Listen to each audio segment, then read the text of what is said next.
साल 1993 भारत में आतंकवाद अपने चरम पर था। बाबरी मस्जिद गिराए जाने के बाद मुंबई में बड़े पैमाने पर सीरियल ब्लास्ट हो चुके थे, जिसमें सैकड़ों मासूमों की जानें गई थी। देश अभी सदमे से बाहर उभर भी नहीं पाया था कि इसके ठीक एक महीने के बाद 24 अप्रैल 1993 दिल्ली का पालम एयरपोर्ट सिक्योरिटी और चेकिंग के इस माहौल के बीच एक आदमी व्हील चेयर में एंट्री लेता है। उसके दोनों पैरों में प्लास्टर बंधा हुआ है। उसने अपना नाम सैयद सलाउद्दीन बताया और थोड़ी ही देर के बाद वो शख्स आसानी से प्लेन के अंदर दाखिल हो जाता है। वहाँ उसने एयर होस्टेस से गुजारिश की कि उसे टॉयलेट के पास वाली सीट दे दी जाए और उसकी हालत को देखते हुए उसे वो सीट दे भी दी जाती है। इसके बाद इंडियन एयरलाइंस की फ्लाइट IC427 दिल्ली से श्रीनगर के लिए उड़ान भरती है। प्लेन में टोटल 141 पैसेंजर्स और 6 क्रू मेंबर्स सवार थे। कोई सुबह का अखबार पढ़ रहा था तो कोई खिड़की के बाहर दिखते बादलों को निहार रहा था। सब कुछ एकदम नॉर्मल था। लेकिन जैसे ही प्लेन 20,000 फीट की ऊंचाई पर पहुंचता है, सीट पर बैठे उस आदमी के चेहरे पर बेचैनी बढ़ने लगती है। अचानक वो अपनी सीट से उठ खड़ा होता है और टॉयलेट की तरफ बढ़ता है और वहां अंदर जाकर बिना किसी आहट के वो फुर्ती के साथ अपने पैरों में बंधे प्लास्टर को खोलता है और उसके अंदर से एक 9mm पिस्टल और एक हैंड ग्रेनेड निकाल लेता है। टॉयलेट से बाहर आते ही उसने हवा में हथियार लहराए और सबको बताया कि वो हिजबुल मुजाहिदीन का आतंकी है। इस एक ऐलान से उस शांत केबिन में दहशत की लहर दौड़ गई। लोगों की सांसें अटक गईं। बिना एक भी पल गवाए वो आतंकी सीधा कॉकपिट की तरफ बढ़ता है। उस दौर में कॉकपिट के दरवाजे पर आज की तरह कोई स्ट्रिक्ट सिक्योरिटी नहीं हुआ करती थी। कोई भी आसानी से अंदर जा सकता था। अंदर बैठे कैप्टन और को पायलट इस पूरी हलचल से अनजान थे। लेकिन जैसे ही कॉकपिट का दरवाजा खुलता है और वो पीछे मुड़कर देखते हैं, एक हथियारबंद शख्स को अपने सामने देखकर वो पूरी तरह सुन्न रह जाते हैं। अगले ही पल उस आतंकी ने आगे बढ़कर सीधा कैप्टन के सर पर अपनी 9mm पिस्टल तान दी और चिल्लाते हुए ऑर्डर दिया कि मुझे काबुल ले चलो, वरना सबको यहीं उड़ा दूंगा। उन्होंने आतंकी को समझाया कि एक डोमेस्टिक फ्लाइट है, इसमें इतना फ्यूल नहीं है कि वो काबुल तक जा सके। अगर उन्होंने जबरदस्ती आगे बढ़ने की कोशिश की तो प्लेन रास्ते में ही फ्यूल खत्म होने की वजह से क्रैश हो जाएगा। आतंकी की निगाहें सीधा फ्यूल मीटर पर टिक गई। उसने थोड़ी देर सोचा और फिर ऑर्डर दिया कि प्लेन को सीधा लाहौर ले चलो। इसके बाद फ्लाइट लाहौर की एयर स्पेस में दाखिल हुई। कैप्टन ने लाहौर ATC से कांटेक्ट किया और बताया कि प्लेन हाईजैक हो चुका है और उन्हें इमरजेंसी लैंडिंग की परमिशन चाहिए। लेकिन लाहौर ATC ने परमिशन देने से साफ इनकार कर दिया और रनवे के बीच में गाड़ियां खड़ी कर दी ताकि प्लेन वहां पर लैंड न कर पाए। इधर हवा में प्लेन का फ्यूल तेजी से खत्म हो रहा था। कैप्टन ने आतंकी को समझाया कि अब उनके पास किसी और देश में भटकने का वक्त नहीं बचा है। अगर सबको जिंदा रखना है तो प्लेन को किसी नजदीकी एयरपोर्ट पर ही उतारना होगा। आतंकी इस खतरे को समझ चुका था। उसने मजबूरन प्लेन को वापस मोड़ने की इजाजत दे दी। इसके बाद बिना एक भी सेकंड गंवाए प्लेन को तुरंत भारत की तरफ मोड़ दिया गया। इधर अमृतसर एयरपोर्ट पर भारी अफरा तफरी का माहौल बन जाता है। किसी को समझ नहीं आता कि क्या करें। दरअसल 1993 का साल इंडियन एविएशन सिक्योरिटी के लिए किसी बुरे सपने से कम नहीं था। इसकी खबर मिलते ही अगले कुछ ही मिनटों के अंदर दिल्ली में CMG यानी क्राइसिस मैनेजमेंट ग्रुप को एक्टिवेट कर दिया जाता है। ये भारत सरकार की एक ऐसी एग्जीक्यूटिव बॉडी है जो किसी भी नेशनल इमरजेंसी जैसे प्लेन हाईजैक, बड़े आतंकी हमले या हॉस्टेज सिचुएशन के दौरान तुरंत एक्शन में आती है। इसका मेन काम क्राइसिस के वक्त देश की तमाम सिक्योरिटी इंटेलिजेंस के बीच कोऑर्डिनेशन बिठाना और on the spot decisive action लेना होता है। इधर प्लेन के लैंड होते ही आतंकियों ने 2 मांगे रखी। एयरक्राफ्ट को तुरंत रिफ्यूल किया जाए और उसे काबुल ले जाया जाए। वहीं दूसरी तरफ CMG हर तरीके से कोशिश कर रही थी कि एयरक्राफ्ट दोबारा टेक ऑफ न कर पाए, क्योंकि अगर ये प्लेन एक बार इंडियन एयर स्पेस के बाहर चला गया तो सब कुछ कंट्रोल से निकल जाएगा। उन्होंने रिफ्यूलिंग में देरी कराने की कोशिश की, लेकिन जब काफी देर तक रिफ्यूलिंग ट्रक्स नहीं आए तो आतंकी का गुस्सा बढ़ गया। उसने सीधी धमकी दी कि अगर जल्दी रिफ्यूलिंग नहीं हुई तो वो प्लेन को बम से उड़ा देगा। और यहीं पर एंट्री होती है पंजाब पुलिस की DGP KPL गिल की। KPS गिल वही शख्स थे जिन्होंने सिर्फ 1 महीने पहले 27 मार्च 1993 को IC439 हाईजैकिंग को अमृतसर में ही सफलतापूर्वक हैंडल किया था। उस पहली हाईजैकिंग में उन्होंने हाईजैकर को बिना किसी कैजुअलिटी के सरेंडर करवा लिया था। लेकिन पिछला हाईजैकर कोई आतंकी नहीं था, बल्कि एक आम नागरिक था जो सिस्टम के खिलाफ अपना विरोध जता रहा था। लेकिन यहाँ पर हालात बिल्कुल अलग थे। यह आतंकी साफ साफ प्लेन को उड़ाने की धमकियां दे रहा था। इसके बाद करीब शाम के 6 बजे KPS गिल अमृतसर एयरपोर्ट पहुंचे और इस पूरे नेगोशिएशन की कमान अपने हाथ में ली। उन्होंने सबसे पहले आतंकी से उसकी डिमांड पूछी, लेकिन आतंकी ने साफ कह दिया कि मुझे और कोई बात नहीं करनी, प्लेन में तुरंत ईंधन भरो, अब जो भी बात होगी वो सीधा लाहौर जाकर ही होगी। इसके बाद KPS गिल ने एक चाल चली।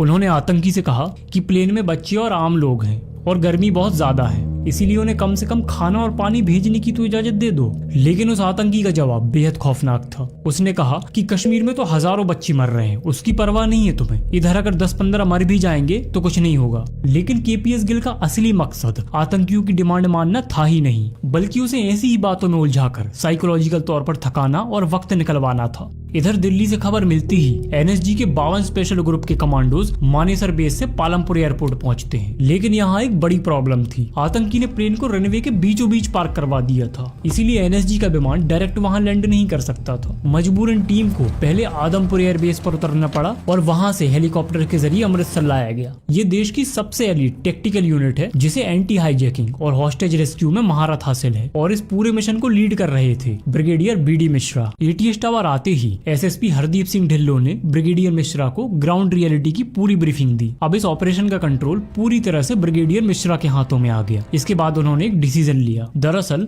लैंडिंग के तुरंत बाद केपीएस गिल ने प्लेन को घेरने के लिए पंजाब पुलिस का एक बड़ा घेरा बना दिया था, लेकिन इससे आतंकी पैनिक में आकर पैसेंजर्स पर फायरिंग कर सकता था। लेकिन अभी भी एक बहुत बड़ी प्रॉब्लम थी जो 147 यात्रियों की जान खतरे में डाल सकती थी। एनएसजी को ये नहीं पता था कि प्लेन के अंदर टोटल कितने आतंकी हैं और उनकी एग्जैक्ट पोजीशन क्या है। कि एक आतंकी कॉकपिट और क्रू को कंट्रोल करता है, जबकि उसके 1 या 2 साथी आम पैसेंजर्स की तरह भीड़ में छुपकर बैठे होते हैं, जिन्हें स्लीपर्स कहा जाता है। ब्रिगेडियर मिश्रा को यही डर था कि अगर उन्होंने सामने खड़े आतंकी को मार भी दिया तो भीड़ में बैठा कोई आतंकी पैनिक होकर पैसेंजर्स के बीच ही ग्रेनेड ब्लास्ट कर सकता है। इसलिए जानकारी जुटाने के लिए एनएसजी ने तुरंत 2 स्नाइपर्स डिप्लॉय किए। स्नाइपर्स ने देखा कि प्लेन के अंदर 2 लोग लगातार यहाँ वहाँ घूम रहे हैं। साथ ही आतंकी बार बार कैबिन की लाइट्स चालू बंद कर रहा है ताकि बाहर से उसकी पोजीशन का किसी को पता ना चले। आने वाले 2 घंटों तक एनएसजी की टीम प्लान तैयार करती है। दूसरी तरफ आतंकी का ध्यान भटकाने के लिए केपीएस गिल उसे फ्यूल टैंक वाले नाटक में उलझाए हुए थे ताकि एनएसजी को वक्त मिल सके। लेकिन यहाँ तक आते आते आतंकी पूरी तरह से फ्रस्ट्रेट हो गया था। उसे लग रहा था कि उसे सीरियसली नहीं लिया जा रहा, और फिर गुस्से में आकर उसने अपनी पिस्टल से एक वार्निंग शॉट फायर किया।